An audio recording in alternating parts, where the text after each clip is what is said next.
Salam sejahtera Malaysia, denyut nadi suara rakyat bergema di channel ini.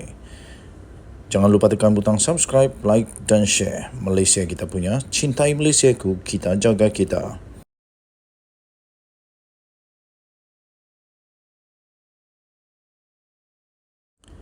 Salam sejahtera Malaysia, denyut nadi suara rakyat bergema di channel ini. Jangan lupa tekan butang subscribe, like dan share. Malaysia kita punya, cintai Malaysiaku, kita jaga kita.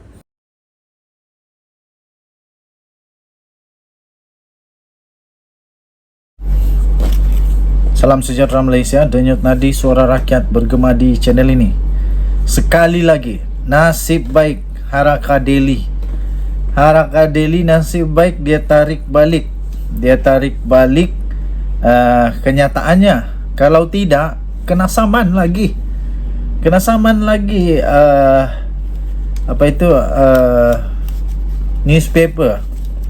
Newspaper online yang selalu dikatakan PAS punya ini. Tidak pastilah PAS punya apa, tapi Haraka Daily akhirnya hampir kantoi. Nasib baik tak kantoi. Nasib baik Haraka Daily memohon maaf kerana telah mendakwa Razali penasihat khas Lim Guan Eng. Portal Haraka Daily dengan ini memohon maaf di atas penyiaran berita bertajuk bekas penasihat khas Lim Guan Eng sertai PAS bertarikh 23 Jun 2023 kemarin.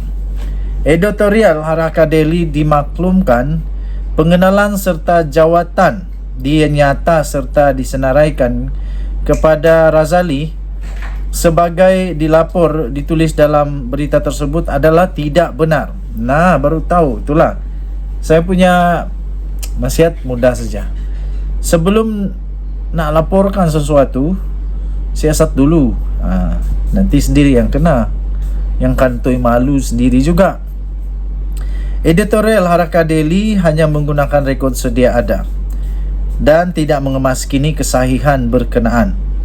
Dari makluman telah dikemukakan pihak DAP pada tahun 2016 mengenai status jawatan tersebut. Betul kan ini? Oleh itu Haraka Daily merasa kesal di atas kecuaian ini dan dengan setulus hati memohon maaf kepada pengerusi DAP Lim Guan Eng dan pihak-pihak lain yang berkaitan serta menarik balik penyiaran tersebut. Okey. Ini menjadi satu topik perbualan yang sangat besar sekarang di media sosial. Walaupun begitu jangan dibesar-besarkan kata mereka, tapi macam mana tak besar-besar. Ada peribahasa kata begini, telajak perahu boleh diundur, telajak kata macam-macam boleh binasa. Tapi sebelum dibuat tindakan, kerana setelah dikeluarkan berita tersebut oleh Haraka Daily yang mana didakwa kononnya bekas penasihat khas Lim Guan Eng menyertai PAS itu, seorang pemimpin DAP muncul tampil dan memberikan penjelasan bahawa Razali ini sebenarnya tak pernah ada jawatan pun. Tak pernah ada jawatan pun di dalam DAP. Dia tak pernah ada jawatan kanan, apatah lagi untuk penasihat khas Lim Guan Eng. Maklumlah sekarang hampir-hampir pilihan raya, semua orang nak buat persepsi bahawa separti mereka itu bagus, parti itu diterima, apatah lagi kalau pemimpin besar penasihat kanan, penasihat khas pula yang keluar parti lepas lompat kepada parti sebelah lagi, itu lagi besar lah cerita dia. Jadi akhirnya Haraka Daily hampir kena saman fitnah lagi. Nasib baik sekarang saya fikir tak ada apa-apa yang berlaku kerana Haraka Daily sudah pun memohon maaf kerana mendakwa Razali adalah penasihat khas Lim Guan Eng. Okey, so itu saja. Tahniah diucapkan kepada Haraka Daily yang berani untuk mengaku bersalah dan berani memohon maaf.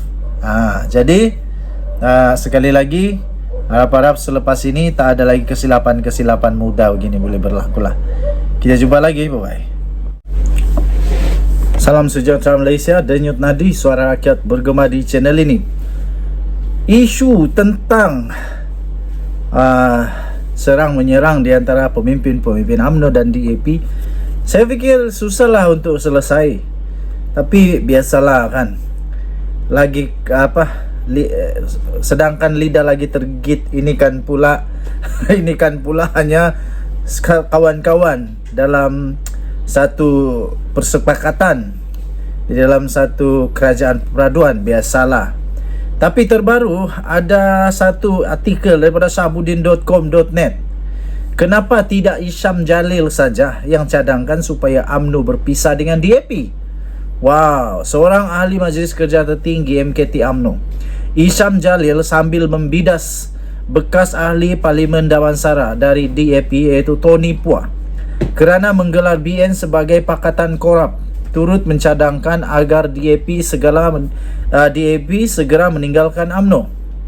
Menurutnya, Tony Puah dalam hal ini boleh memberikan cadangan kepada pemimpin parti DAP supaya meninggalkan UMNO daripada kerajaan perpaduan sekiranya parti itu dilihat terlalu korup. Katanya, sekarang pun kamu boleh cadang kepada pemimpin DAP untuk tinggalkan UMNO daripada kerajaan perpaduan. Saya okey saja jadi pembangkang. Jika tidak kerana titah yang di Pertuan Agong dulu, UMNO dan BN memang bersedia untuk jadi pembangkang selepas PR15 tempoh hari, katanya. Dan tambahnya, kamu sedia jadi pembangkang? Tanyanya kepada Tony Puah. Apalah punca pemikiran pemimpin UMNO yang seorang ni, kata artikel ini. Kalau benar kamu okey jadi pembangkang, kenapa mesti menyarankan agar DAP yang meninggalkan UMNO? Bukankah kamu salah seorang ahli MT UMNO? Kenapa tidak cadangkan saja kepada UMNO agar keluar dari kerajaan perpaduan dan memisahkan diri daripada DAP jika terguris hati dengan teguran Tony Puah itu? Mengapa pula Tony Puah yang mencadangkan kepada DAP agar meninggalkan UMNO? Lagi pula, Tony Puah bukan berada dalam barisan kepimpinan tertinggi DAP, jadi tiada saluran untuk dia berbuat demikian. Kamu yang ada saluran, buatlah jika benar-benar sedia sangat mau jadi pembangkang. Dan jangan tanya DAP sama ada okey atau tidak jadi pembangkang. Parti itu memang sejak sekian lama, parti itu sudah sekian lama pun memang jadi pembangkang pun. Tapi tanya UMNO dan Zahid Hamidi dulu, benar-benar okey atau tidak jadi pembangkang? Satu saja perkara yang saya sokong betul dalam artikel ini ialah nak persoalkan DAP jadi pembangkang. Memang dari dulu pembangkang pun, baru saja pun mereka ini jadi kerajaan. Dan ketika jadi pembangkang, memang tak boleh dinafikan mereka pembangkang yang cukup bagus, sangat-sangat bagus, dapat membuat semak dan imbang yang sempurna untuk Malaysia. Kemudian nak tanya sedia untuk jadi pembangkang atau tidak? Tapi UMNO sediakah jadi pembangkang? Selama ini bila dia jadi pembangkang, apa yang UMNO buat selain daripada nak jadi kerajaan betul? Itu kan. Jadi kita harap-harap berdamailah UMNO dengan DAP ini. Harap-haraplah. Walaupun sukar, walaupun hampir tak ada harapan, tapi cubalah. Untuk kebaikan rakyat Malaysia, kita hasilkan satu politik yang stabil di Malaysia. Denyut Nadi, suara rakyat bergema di channel ini. Bye-bye. Salam sejahtera Malaysia, Denyut Nadi, suara rakyat bergema di channel ini. Jangan lupa tekan butang subscribe, like dan share. Malaysia kita punya, cintai Malaysiaku, kita jaga kita.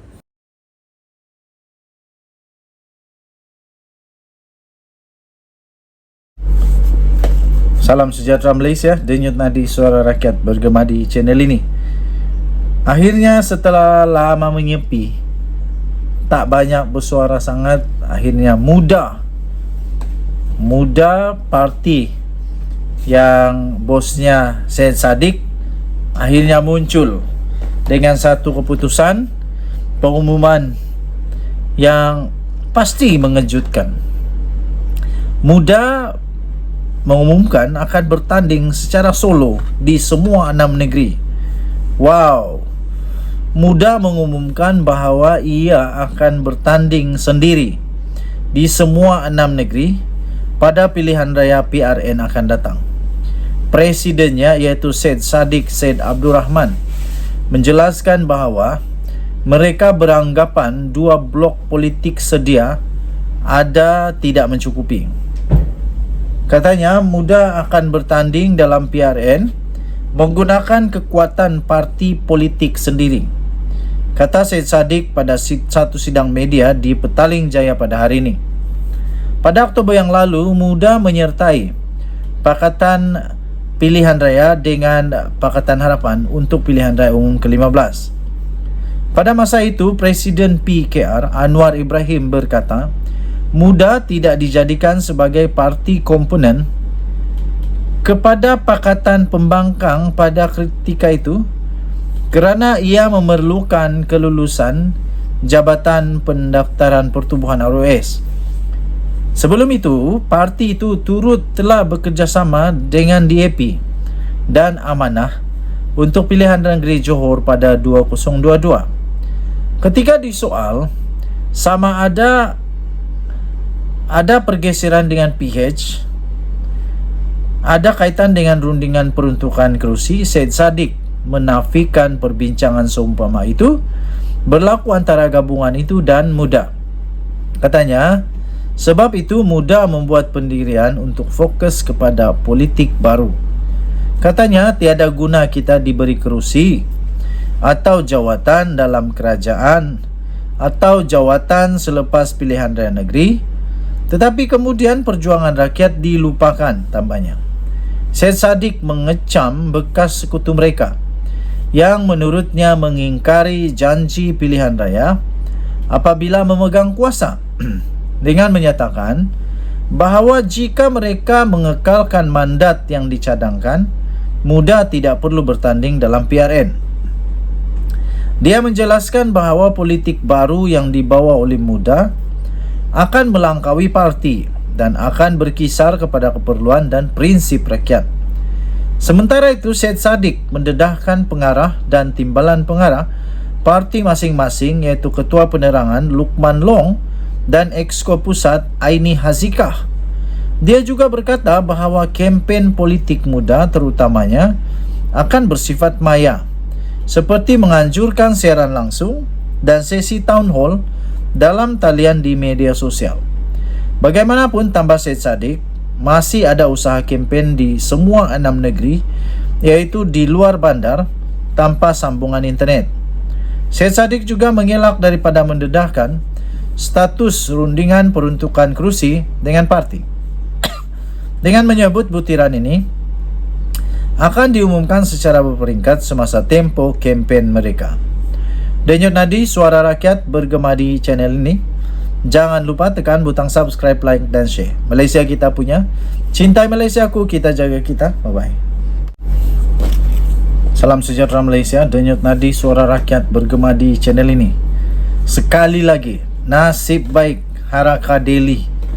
Harakah Delhi nasib baik dia tarik balik. Dia tarik balik kenyataannya. Kalau tidak, kena saman lagi. Kena saman lagi newspaper online yang selalu dikatakan PAS punya ini. Tidak pastilah PAS punya apa, tapi Harakah Delhi akhirnya hampir kantoi. Nasib baik tak kantoi. Nasib baik Harakah Delhi memohon maaf kerana telah mendakwa Razali penasihat khas Lim Guan Eng. Portal Harakah Delhi dengan ini memohon maaf di atas penyiaran berita bertajuk bekas penasihat khas Lim Guan Eng sertai PAS bertarikh 23 Jun 2023 kemarin. Editorial Harakah Delhi dimaklumkan pengenalan serta jawatan dia nyata serta disenaraikan kepada Razali sebagai ditulis dalam berita tersebut adalah tidak benar. Nah, baru tahu, itulah. Saya punya nasihat mudah saja. Sebelum nak laporkan sesuatu, siasat dulu.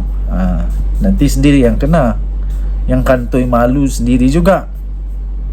Editorial Harakah Daily hanya menggunakan rekod sedia ada dan tidak mengemaskini kesahihan berkenaan. Dari makluman telah dikemukakan pihak DAP pada tahun 2016 mengenai status jawatan tersebut. Betul kan ini? Oleh itu Harakah Daily merasa kesal di atas kecuaian ini dan dengan setulus hati memohon maaf kepada pengerusi DAP Lim Guan Eng dan pihak-pihak lain yang berkaitan serta menarik balik penyiaran tersebut. Okey, ini menjadi satu topik perbualan yang sangat besar sekarang di media sosial. Walaupun begitu jangan dibesar-besarkan kata mereka, tapi macam mana tak besar-besar? Ada peribahasa kata begini, telajak perahu boleh diundur, telajak kata macam-macam boleh binasa. Tapi sebelum dibuat tindakan, kerana setelah dikeluarkan berita tersebut oleh Harakah Daily yang mana didakwa kononnya bekas penasihat khas Lim Guan Eng menyertai PAS itu, seorang pemimpin DAP muncul tampil dan memberikan penjelasan bahawa Razali ini sebenarnya tak pernah ada jawatan pun. Tak pernah ada jawatan pun di dalam DAP. Dia tak pernah ada jawatan kanan, apatah lagi untuk penasihat khas Lim Guan Eng. Maklumlah sekarang hampir-hampir pilihan raya, semua orang nak buat persepsi bahawa separti mereka itu bagus, parti itu diterima, apatah lagi kalau pemimpin besar, penasihat kanan, penasihat khas pula yang keluar parti lepas lompat kepada parti sebelah lagi, itu lagi besar lah cerita dia.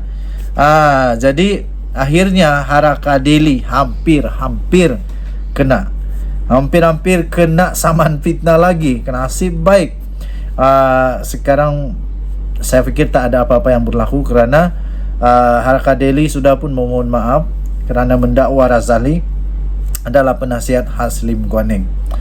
Okey, so itu saja. Tahniah diucapkan kepada Harakah Daily yang berani untuk mengaku salah, mengaku bersalah dan berani memohon maaf. Jadi sekali lagi harap-harap selepas ini tak ada lagi kesilapan mudah begini boleh berlaku lah. Kita jumpa lagi, bye-bye.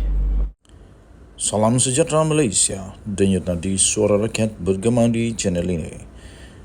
Jangan lupa tekan butang subscribe, like dan share. Malaysia kita punya, cintai Malaysiaku, kita jaga kita.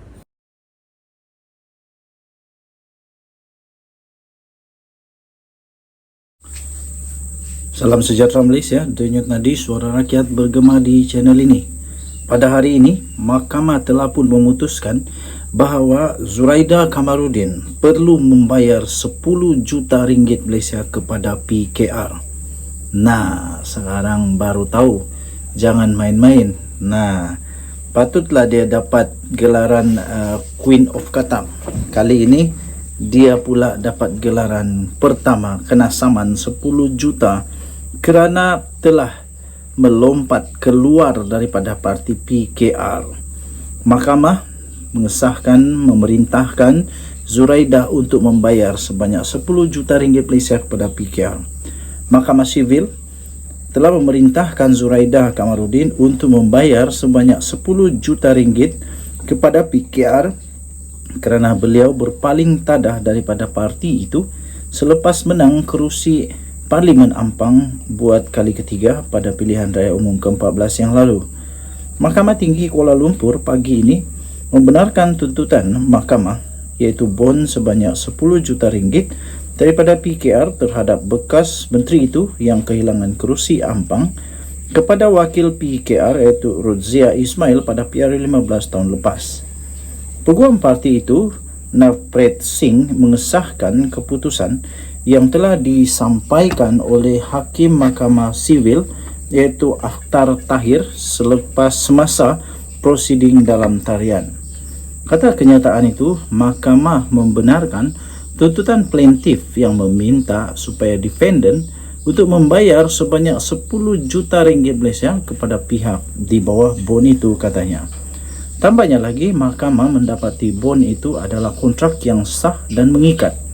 Mahkamah berpandangan bahawa 10 juta ringgit Malaysia itu bukan tidak seimbang, tetapi jumlah yang munasabah untuk bertindak sebagai sekatan bagi menghalang ahli parti daripada bertindak bertentangan dengan kepentingan parti, dan bahawa jumlah yang kurang tidak akan menjadi penghalang, katanya. Kos RM50,000 juga diberikan memihak kepada plaintiff, kata Navpret kepada media.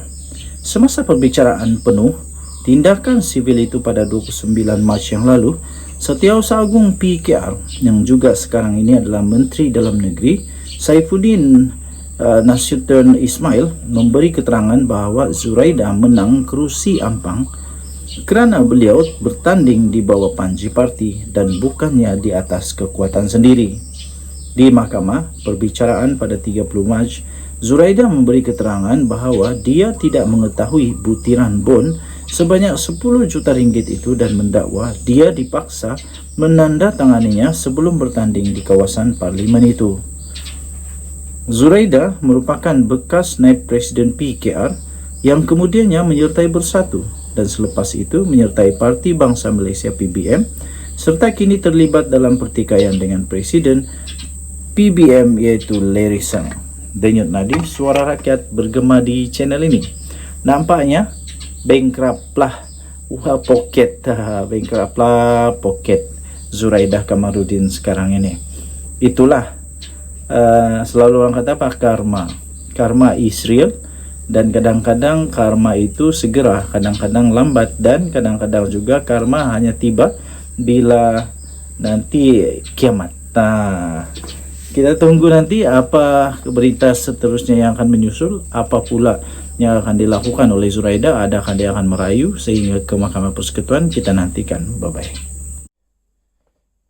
Salam sejahtera Malaysia, denyut nadi suara rakyat bergema di channel ini. Rupa-rupanya ada satu isu yang sedang panas sekarang ini, di mana ada cabar-mencabar supaya UMNO keluar dari Barisan Nasional. Wow! Sekiranya UMNO keluar dari Barisan Nasional, saya fikir ada beberapa parti yang terus akan menjadi terkapai-kapai.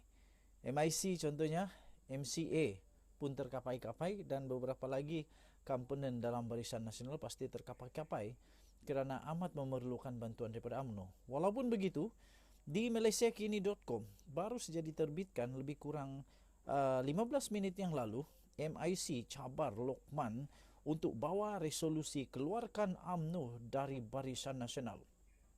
MIC mencabar ahli Majlis Kerja Tertinggi UMNO, MKT UMNO, iaitu Lokman Nur Adam, untuk membawa resolusi untuk mengeluarkan parti komponen itu daripada gabungan Barisan Nasional. Wow, ini memang nada marah. Nada marah daripada MIC nampaknya. Ketua Penerangan MIC rasanya dah tak sabar, tak boleh tahan dengan Lokman Nur Adam ini. Sehingga Ketua Penerangan MIC Artina Lan membuat cabaran sedemikian susulan satu kenyataan daripada Lokman Nur Adam bahawa UMNO tidak perlu melayan layanan istimewa kepada MCA dan MIC yang tidak mampu menarik sokongan China dan India. Sehingga beliau berkata, jika berat sangatlah beban untuk memikul MIC, berbincanglah dengan Presiden UMNO Ahmad Zahid Hamidi dan bawakan satu resolusi untuk mengeluarkan MIC daripada UMNO. Jangan hanya untuk mendapat perhatian murahan Lokman ingin mengeluarkan kenyataan sinis, katanya. Ini sebenarnya nak keluarkan MIC kan, nak keluarkan UMNO daripada BN. Tajuknya daripada Malaysia Kini ini, MIC cabar Lokman bawa resolusi keluarkan UMNO dari BN. Tapi dalam perenggan ini dia kata, jika berat sangatlah beban untuk memikul MIC, berbincanglah dengan Presiden UMNO Ahmad Zahid Hamidi dan bawakan satu resolusi untuk mengeluarkan MIC dari BN.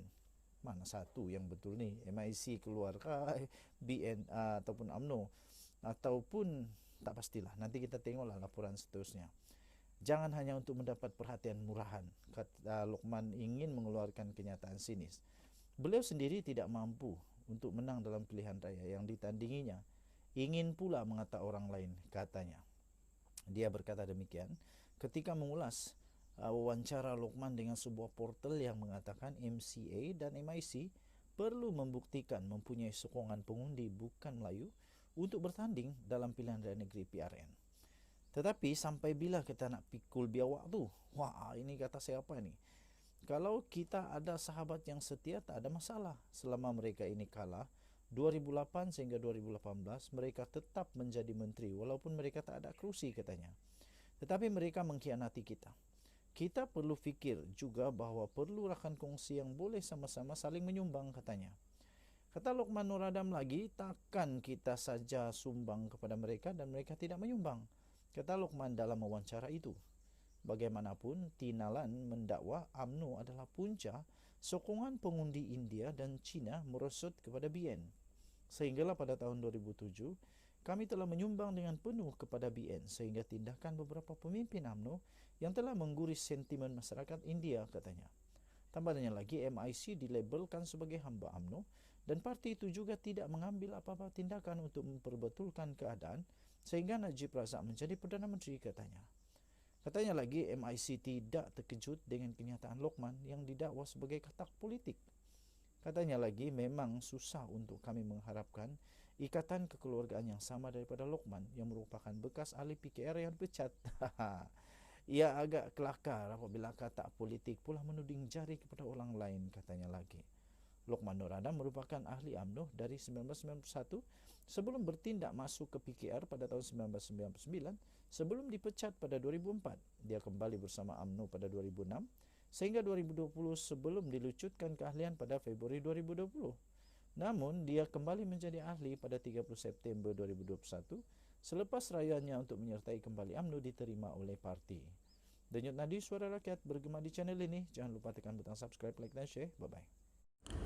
Salam sejahtera Malaysia, denyut nadi suara rakyat bergema di channel ini. Jangan lupa tekan butang subscribe, like dan share. Malaysia kita punya, cintai Malaysiaku, kita jaga kita.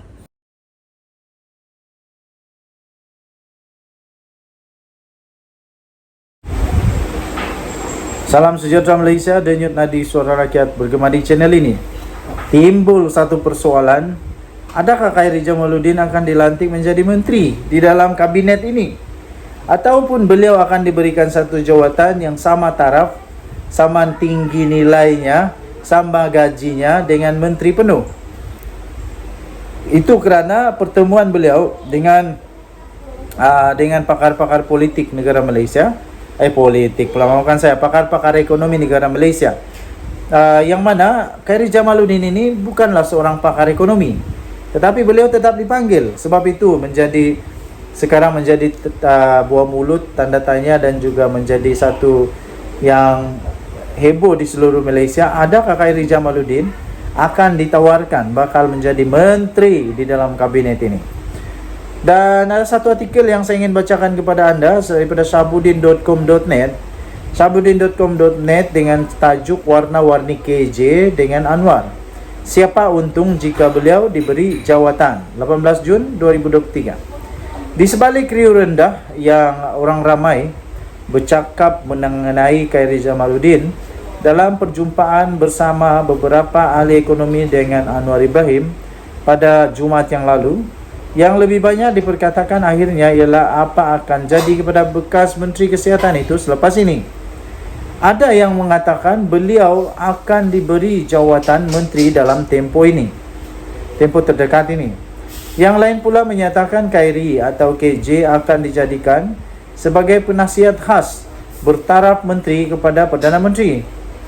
Ada juga yang menyebut bekas Ketua Pemuda UMNO yang dipecat daripada parti itu dengan jawatan dalam kerajaan diberikan lebih dulu kepadanya. Selepas itu, dia akan menyertai PKR untuk meneruskan perjuangannya. Yang lebih diperkirakan lagi, jawatan apa dan apa jadi kepada masa depannya selepas perjumpaan dengan Perdana Menteri itu. Soalnya, apakah Anwar turut memikirkan ke arah itu? Dan memang itu tujuan beliau menjemput KJ, bertemu dengannya bersama sekumpulan ahli ekonomi baru-baru ini? Tanda soal yang besar di sana. Ternampak ramai yang teruja dengan jemputan Anwar terhadap KJ itu. Termasuk ada penyokong PKR yang mengatakan jika menantu Tun Abdullah Badawi itu memilih bersama dengan Kerajaan Perpaduan, ia adalah satu tamparan yang amat hebat, besar, berat, sakit kepada Perikatan Nasional yang lebih dulu cuba untuk memikat bekas ahli parlimen Rembau itu sebelum ini. Kata mereka lagi, dengan KJ memilih bersama Kerajaan Perpaduan juga, PN dijangka lebih awal tersungkur sama ada untuk menawan Selangor atau Negeri Sembilan dalam PRN akan datang ini.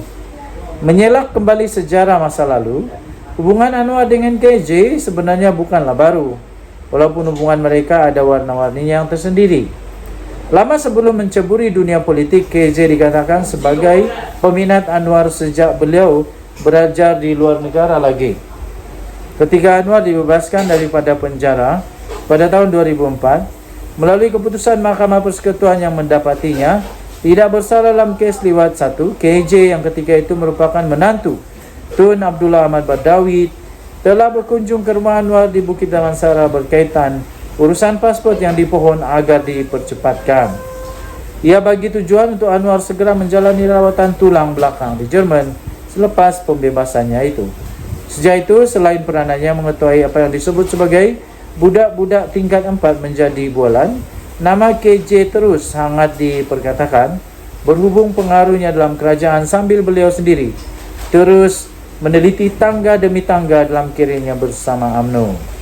Dalam kempen PRU pada 2008, di mana dalam sebuah ceramah di lembah pantai, beliau didapati mengungkapkan perkataan main belakang serta menggambarkan Anwar sebagai tidak bermoral.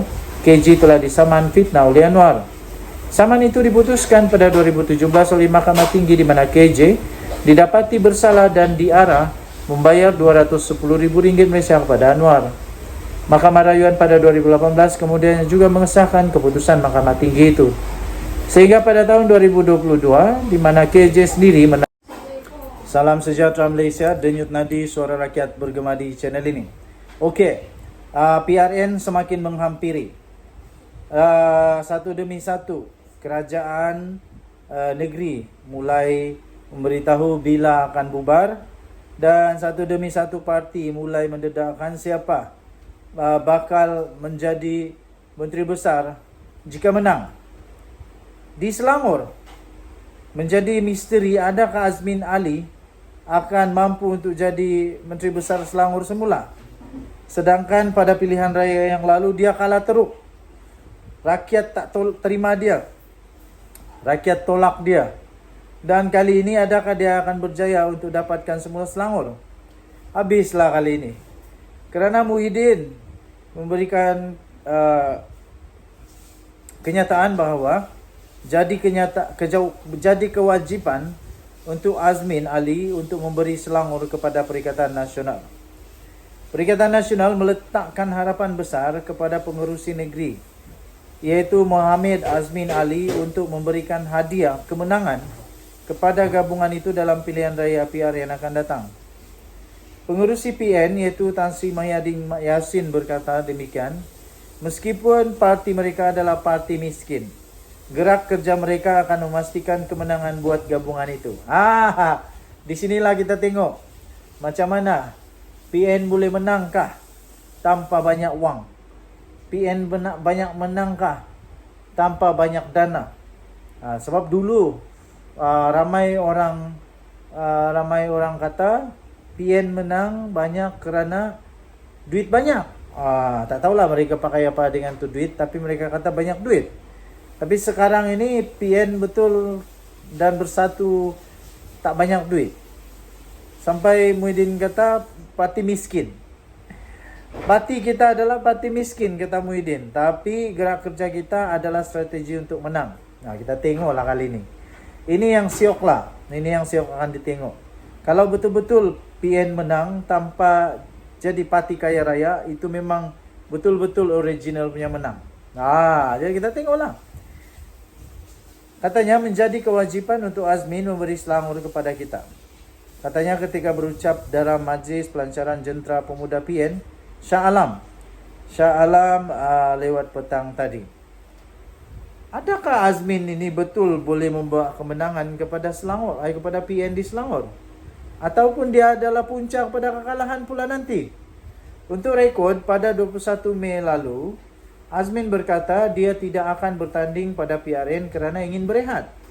Bagaimanapun Muhyiddin pada hari ini berkata, Azmin belum diumumkan untuk bertanding Dun Selangor pada PRN yang akan datang.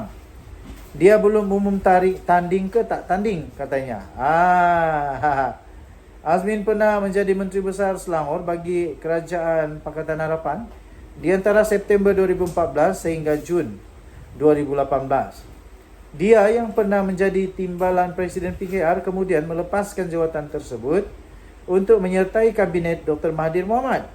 Azmin kemudian yang mengetuai sekumpulan ahli Parlimen PKR untuk berpaling tadah meninggalkan PH dalam langkah Sheraton yang menyaksikan jatuhnya kerajaan 22 bulan PH.